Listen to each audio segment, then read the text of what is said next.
This piece is in two parts. This is part one. Top Bed Talk. So welcome to what I hope will be a really interesting, exciting discussion about enabling enhanced recovery. We've got a panel from all over the world. It's going to be ably chaired by Jugdeep Dhesi, who is the Deputy Director of the Centre for Perioperative Care at the Royal College of Anaesthetists in the United Kingdom, and also leads the Perioperative Medicine for Older People Service at St Guy's and St Thomas's in London.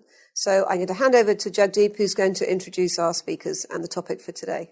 Very much, Denny. So I'd like to start by handing over to the lead investigator for the hip attack study.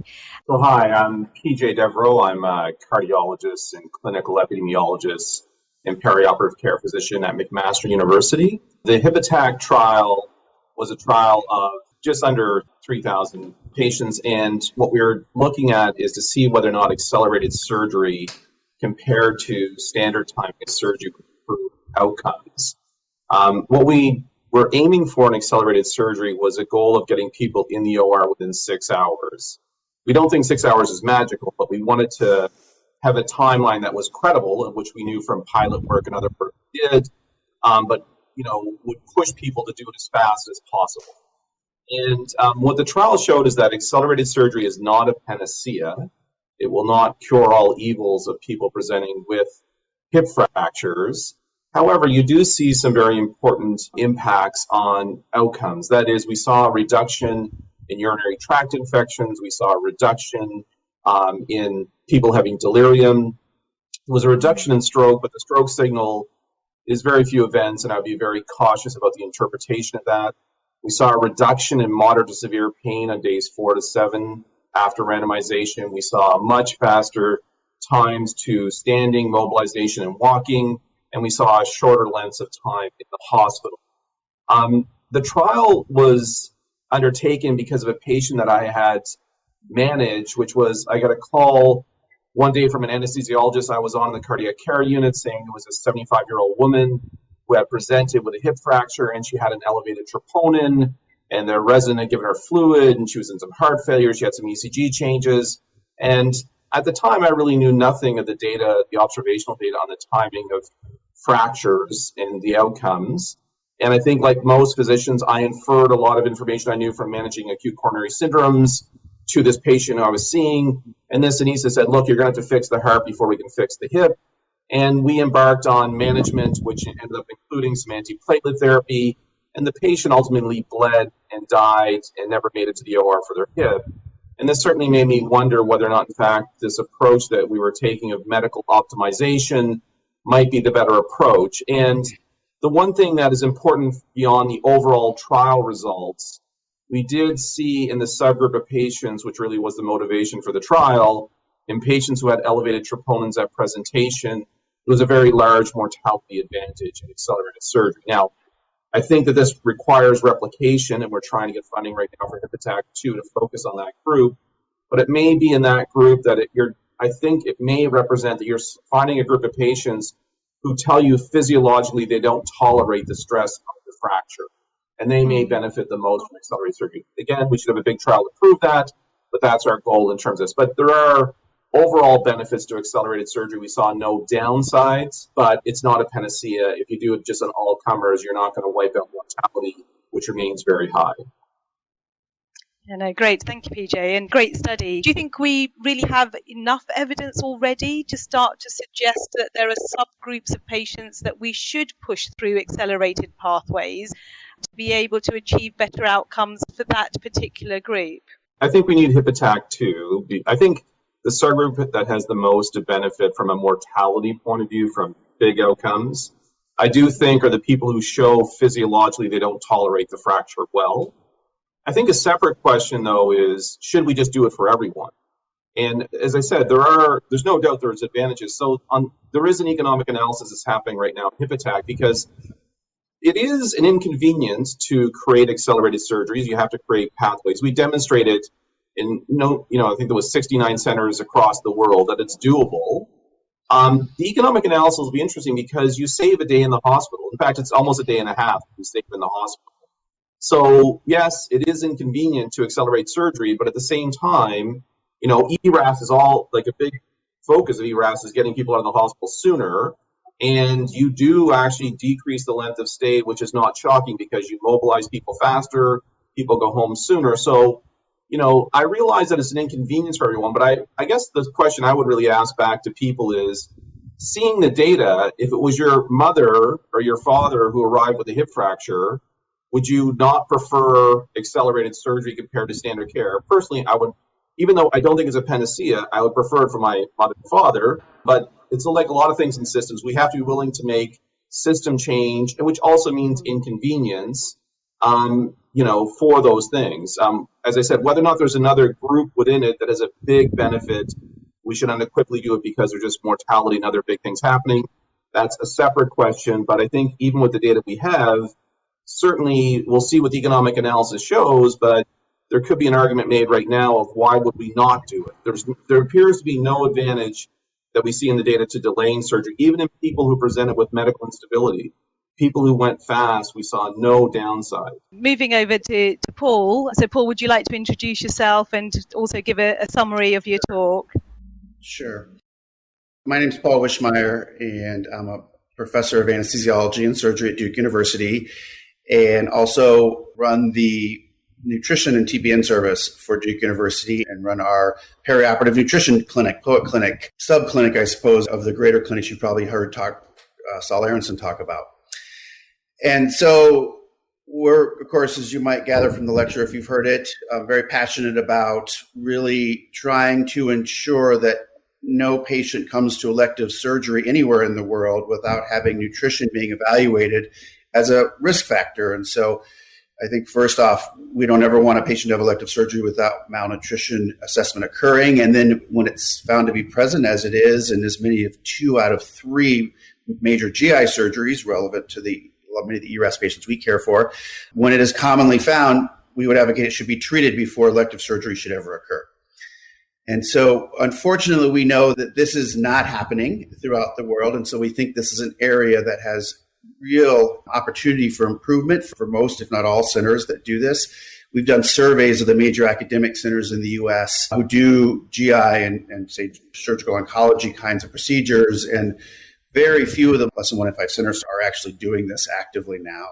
And so the vast majority of our patients are getting to surgery without being screened. And that's unfortunate because we know your risk of mortality if you're a malnourished patient who doesn't have it treated is 5 times higher, and your risk of complications of all kinds are 3 times higher. In fact, of the top 10 causes of death in the big NISQIP, the multi-million patient surgical database in the U.S., a low albumin, which isn't a perfect nutrition marker, but is a reasonable one in the pre-op setting, it's the number 4 cause of all-cause death within 30 days of any inpatient surgery. And of the top 10 reasons, it's the only modifiable risk factor within a few weeks of surgery on that list. The others are things we really can't change. A lot of them are chronic disease and other patient factors. So we think it's a huge opportunity, and the data supports that. And so, as the lecturer described, I had the chance to work with many of the people in this meeting at the ACER POCI 2 nutrition guidelines session and lead that group in creating guidelines based on the data and evidence that exists. And there's a fairly large evidence base for the role of nutrition management in surgery.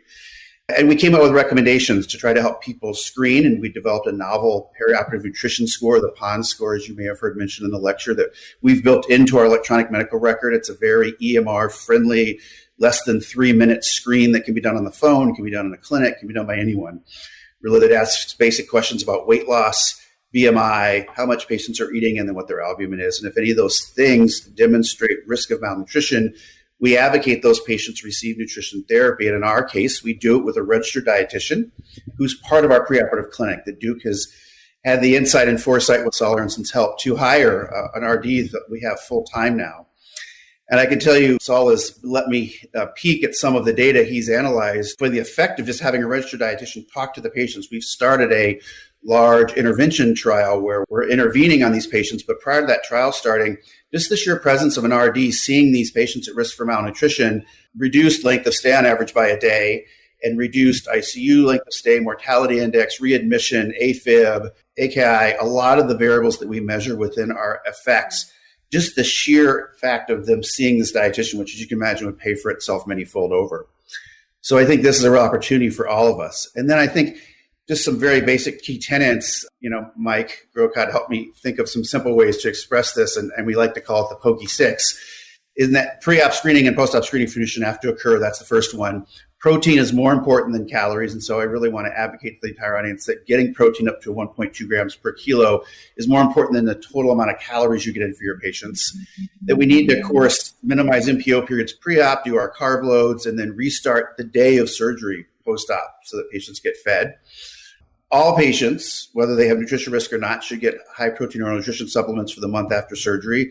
We know that oral intake after surgery is immensely poor and does not meet requirements. And then, of course, oral nutrition before enteral, before parenteral, but parenteral does have very good data. It's one of the few grade A recommendations in most nutrition guidelines. If a preoperative patient's at nutrition risk and can't get oral or enteral, they should get parenteral nutrition. And it does not associate with infection any longer. There's no relationship with TPN to infection. It's just as safe, I would say, to put saline through a line as it is to put TPN through a line. I think that's something we're not taught very often. And then the final thing is nutrition management's a team game. You need your dietitians, you need your nurses. Just like ERAS is a team sport, nutrition is too. And less than 25% of at least U.S. medical schools teach any clinical nutrition in all of medical schools. So we as physicians are not taught this inherently. It's why it doesn't receive much attention. And so we need our dietitian and our other colleagues that are better than we are at this to be able to be part of this team.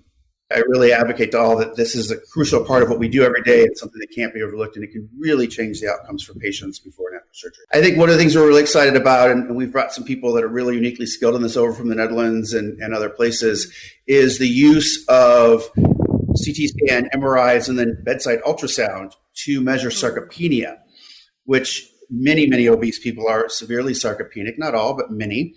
And we think much of the future of objective surgical risk and nutrition or malnutrition diagnosis lies in these much more objective measurements of muscle mass, which we see as a human's metabolic reserve for surgery, right? Surgery is like running a marathon. And if you have the reserve to do it, you'll run well. And if you don't train and prepare and carb load and hydrate and do all the things that a good runner would do, you're likely not to do well.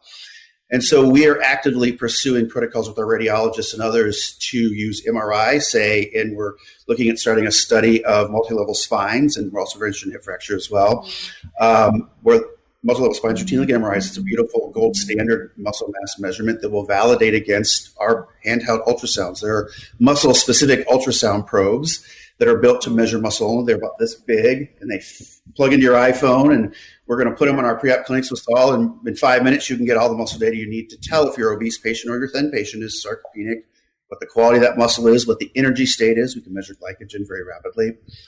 And so we really think that is an essential part of the future of surgery, especially of the elective surgeries we participate in diagnosing and then knowing who to treat. And then you can follow these markers by ultrasound. You can see if the muscle's responding. You can see if the nutrition's being taken up. And so we think this is a huge opportunity. And I think the other piece to get to obesity is, of course, malnutrition is more than just muscle and what the patient looks like and what they're eating. We think there's specific nutrient deficiencies, especially as you begin to talk about COVID, that are very relevant to a person's outcome and require further study. And one, of course, is vitamin D. There's a beautiful 10,000 patient, almost 11,000 patient meta-analysis in the BMJ that shows that repleting vitamin D can reduce your risk of upper respiratory infection 50, 60, 70%. In people who are deficient, and 30% in all comers. And this was a really robust meta-analysis BMJ published recently. And this is COVID-like disease. This is other respiratory disease. This is post-op pneumonia disease. And so we think there's a huge opportunity. And if you guys all out there aren't taking vitamin D, take 4,000 a day. You're going to reduce your COVID. You're going to reduce your risk of getting influenza come the fall. Your patients, we believe, and this needs study, and I think we're very interested in doing this research, are going to be less likely to get sick. And then the other is the microbiome and the probiotic balance. We have a huge trial I was just talking about before that we know that in a Nature paper of 8,000 subjects, taking a lactobacillus probiotic can reduce your risk of respiratory infection somewhere between 30 and 50%.